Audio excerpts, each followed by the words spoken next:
Joining me right now is the man running against Mark Finchem. Adrian Fontes is the Democratic nominee for Arizona Secretary of State. Thank you for joining me, sir. I appreciate you being here this morning. Thanks for being out here on this beautiful morning. Well, it's beautiful, and we love this state, but there's a whole bunch of crazy in the state. I had a great panel yesterday of 3 Republicans and 3 Democrats in the state.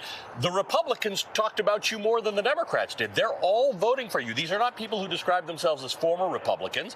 They call themselves Republicans today, but they cannot abide by the election denial. Still, you're in a very, very, very, very tight race. Well, we are in a tight race, but that just reflects Arizona's independent spirit. Look, we are the home of John McCain. We're the home of so many other firsts, like Sandra Day O'Connor, former Associate Justice on the Supreme Court.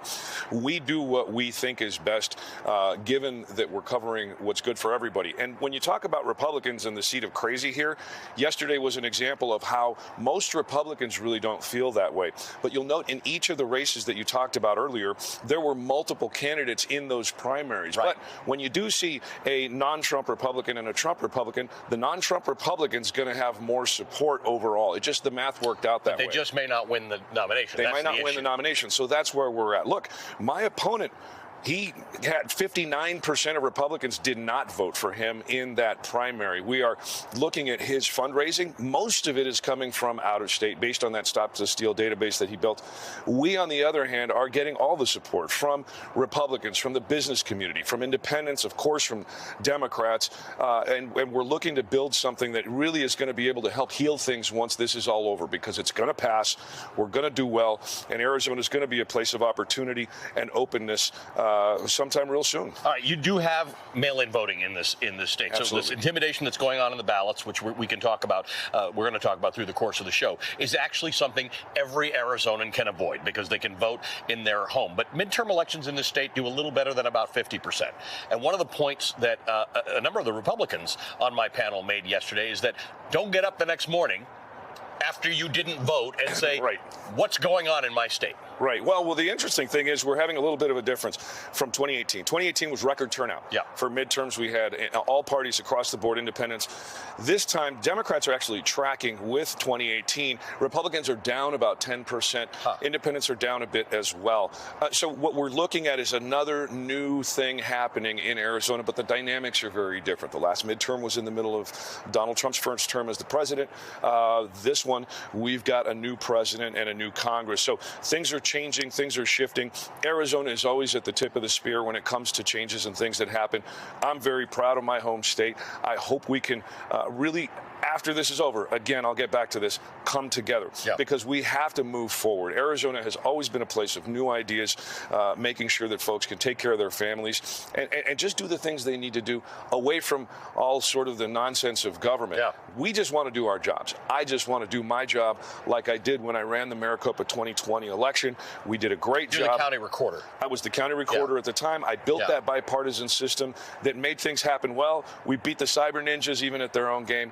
And I'm real proud of the team we built, most of whom are still there. We're still running great elections in Arizona. People can have good confidence that if they get their ballots in early, that first result on 8 p.m. election night, that's going to be counted in there. Yeah, so it's a good thing. So part of the issue here is that you got the support of some Republicans, but there is an enthusiasm issue in this state in that those people who are election deniers have wild rallies, and they've got a lot of support from people outside the state. You actually do have the support of Liz Cheney.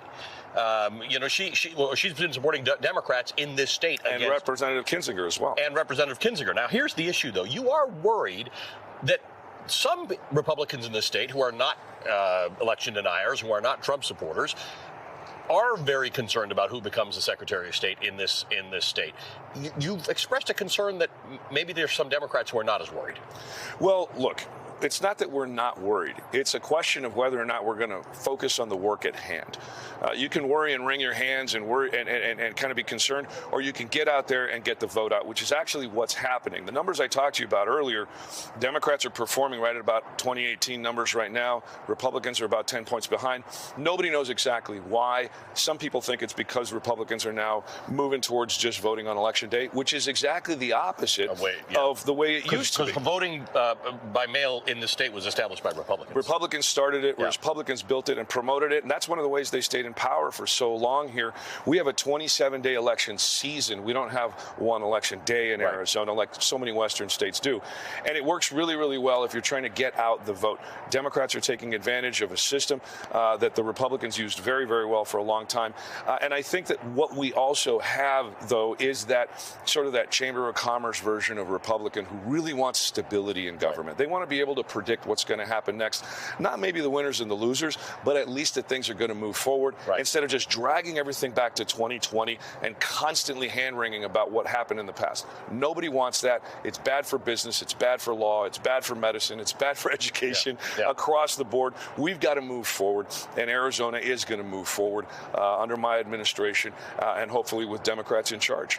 Good to see you. Thank you for joining us this morning. We appreciate it. Is it going to get a little warmer here? I'm a little. You're in just a suit jacket. I'm a little cold here. The desert moves. The desert moves. Yeah. I'm looking forward to it. Good to see you. All right, Thank you for being so with much us.